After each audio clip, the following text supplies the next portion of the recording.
Warahmatullahi wabarakatuh. Alhamdulillah.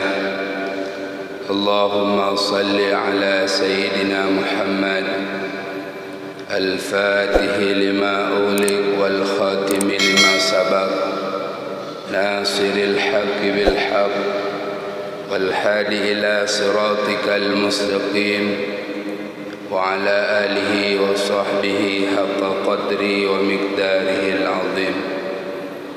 Puji syukur kita kepada Allah, salawat dan salam kepada baginda besar Muhammad sallallahu alaihi wasallam. Penghormatan kami kepada Abi Imam Syekh, kepada ketua BKM, pengurus masjid dan seluruh jamaah yang dimuliakan oleh Allah. Pada kesempatan yang mulianya, izinkanlah kami untuk membahas satu nama Tuhan daripada Asmaul Husna yang bernama Al-Malik. Nama yang keempat daripada nama Allah setelah Allah, Ar-Rahman dan Ar-Rahim. Dan bagaimana supaya kita dapat menjadi Abdul Malik setelah kita mengimani daripada nama-nama sebelumnya, dan kita juga diharapkan untuk dapat menjadi Abdullah, Abdurrahman dan Abdurrahim. Al-Malik adalah nama Allah Subhanahu wa taala yang keempat, yang artinya yang memiliki dan menguasai segala sesuatu dengan tidak terbatas. Dengan kata lain, dialah Allah, seorang raja sekalian alam.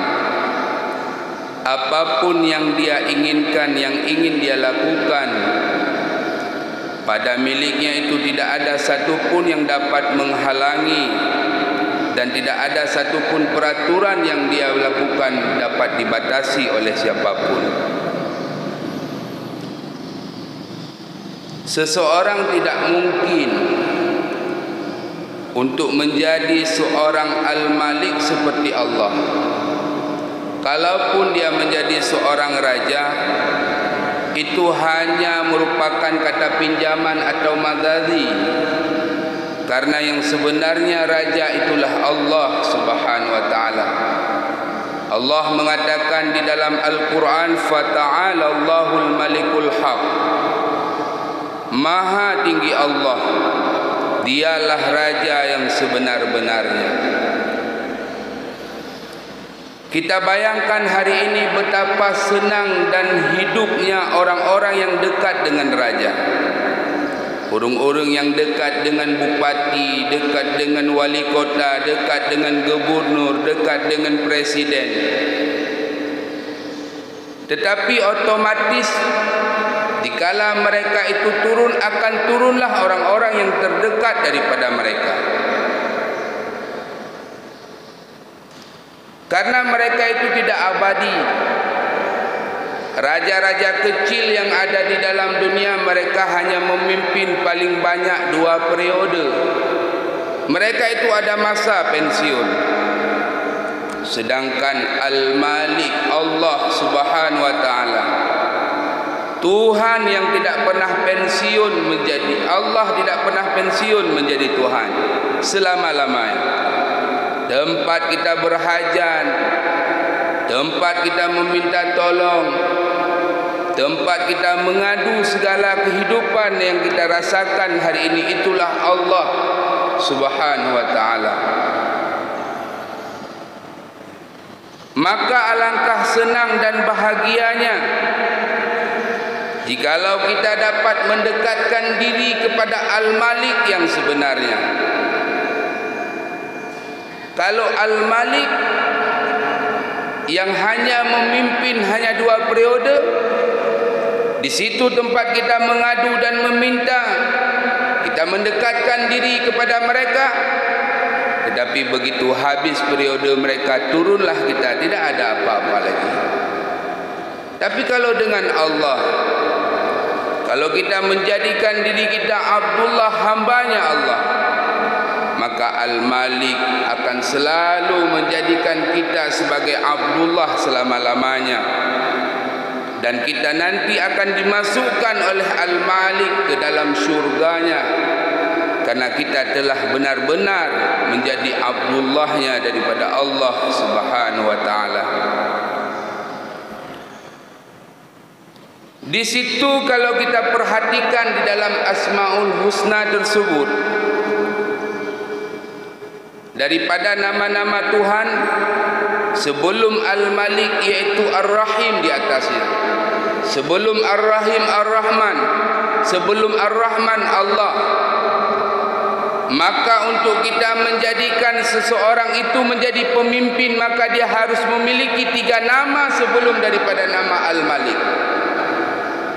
Kalau 3 ini belum ada, maka dia belum pantas untuk menjadi Abdul Malik.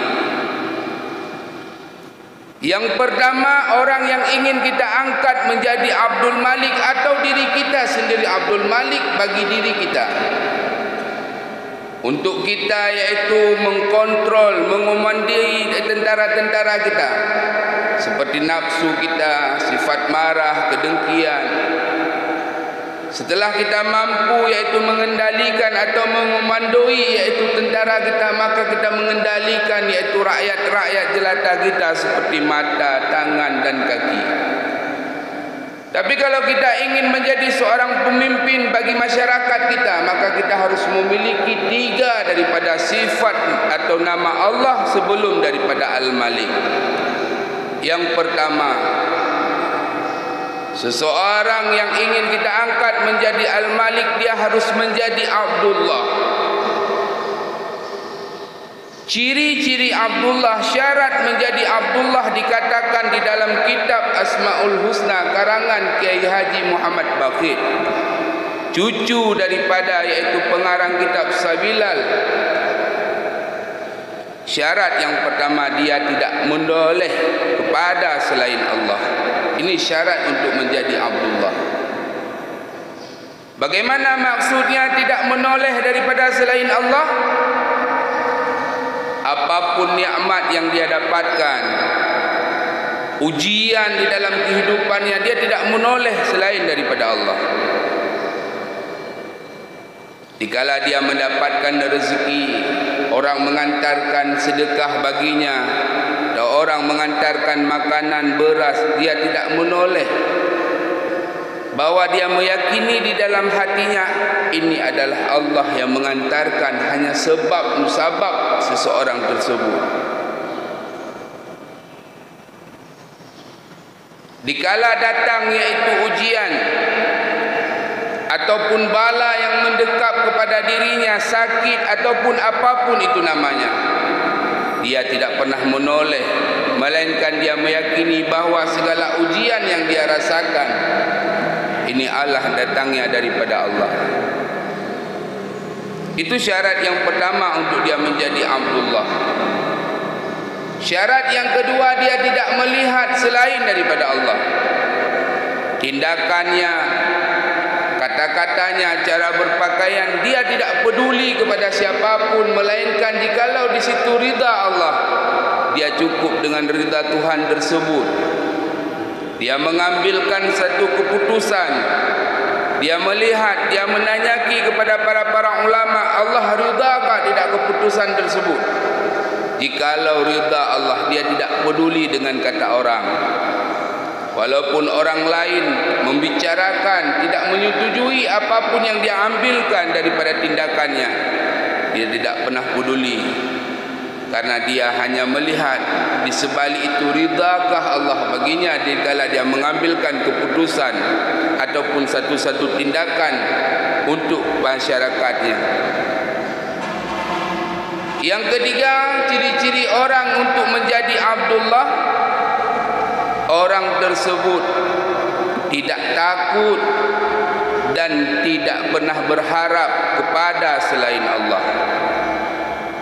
Kalau kita hari ini dikala katruh bak tanggal 20 disinan kredit, disinan tabayar listrik, dikala tidak ada uang langsung di dalam batin kita terlihat manusia, terlihat abang, terlihat kakak, terlihat om katanya. Dikala timbul kesusahan di dalam batin katanya, langsung tuh manusia yang dapat menolong katanya. Kenapa katanya tidak mengambil air wudu dan salat hajat 2 rakaat? Kita duduk bercerita kepada Allah.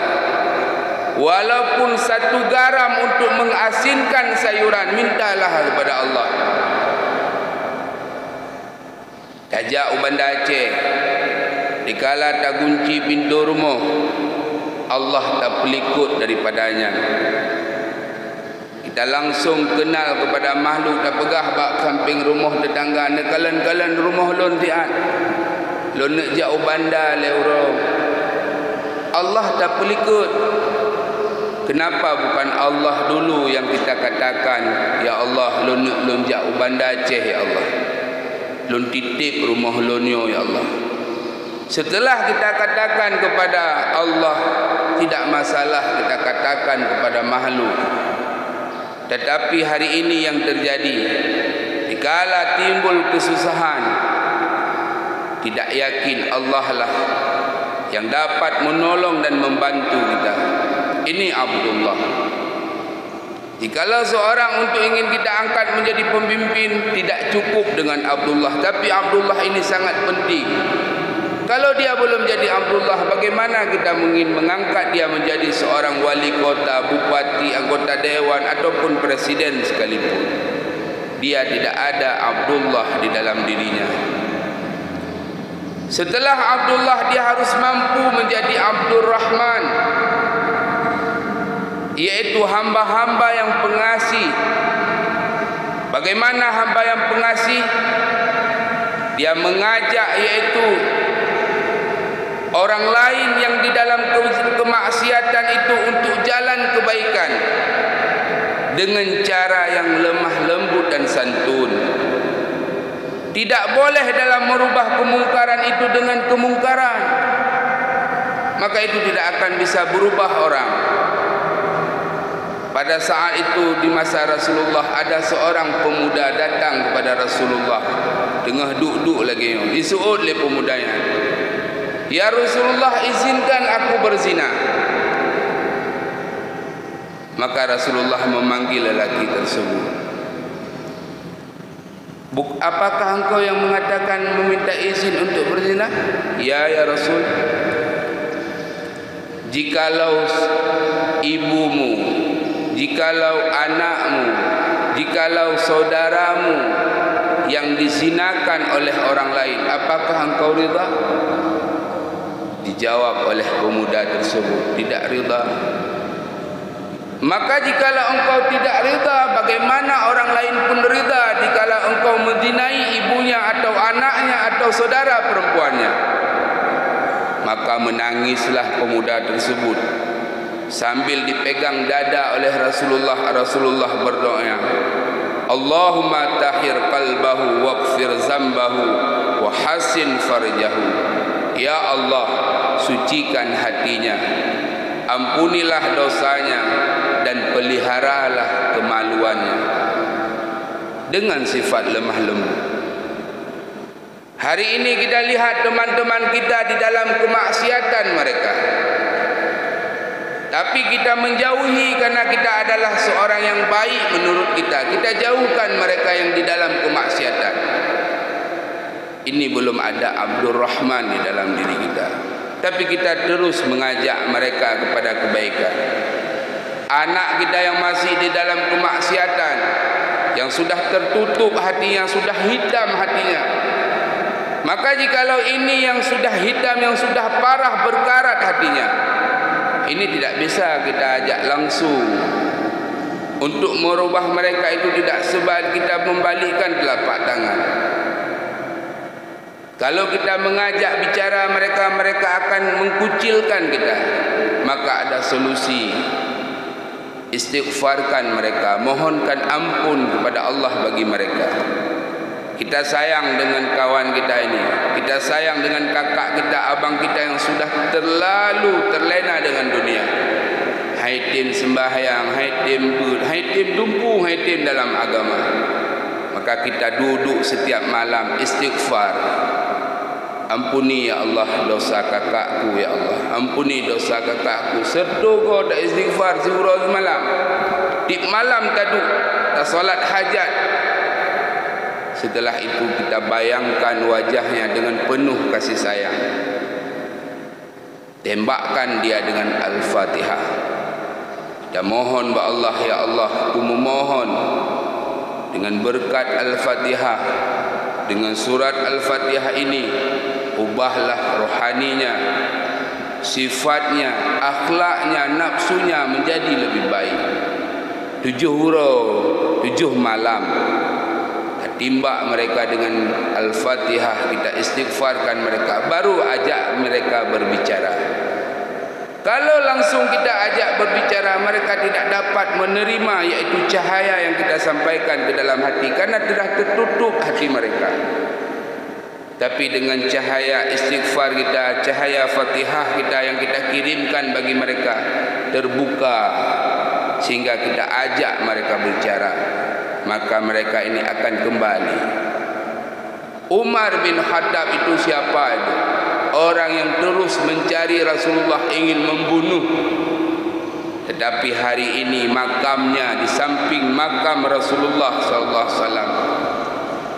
Jadi tidak ada yang tidak mungkin. Baik tak pegah hana ubah le yang nungguan. Kok berani kita mengklaim seseorang yang berbuat maksiat tidak akan berubah lagi? Bukankah hati ini Allah yang memegangnya? Maka jikalau kita ada sifat kasih sayang di dalam kehidupan, kita mengajak orang-orang yang bermaksiat dengan penuh kasih sayang dan sopan santun, maka kita sudah mendapatkan titel yang kedua, Abdur Rahman. Setelah kita mendapatkan Abdullah dan Abdur Rahman, maka orang yang kita ingin jadikan pemimpin bagi masyarakatnya, dia harus dapat menjadi Abdur Rahim. Apa Abdur Rahim? Ia mempunyai sifat kasih sayang kepada manusia atas bawahannya atau orang yang di dekatnya. Be'ahwate kaji kepemimpin, anak-anak buahnya, orang yang di dekatnya dia bunuh, dia ancam, dia jadikan budak. Itu bukanlah seorang Abdul Malik yang sebenarnya. Tapi Abdul Malik dia mempunyai sifat di dalam hatinya Abdur Rahim, hamba yang penuh dengan kasih sayang terhadap bawah-bawahannya.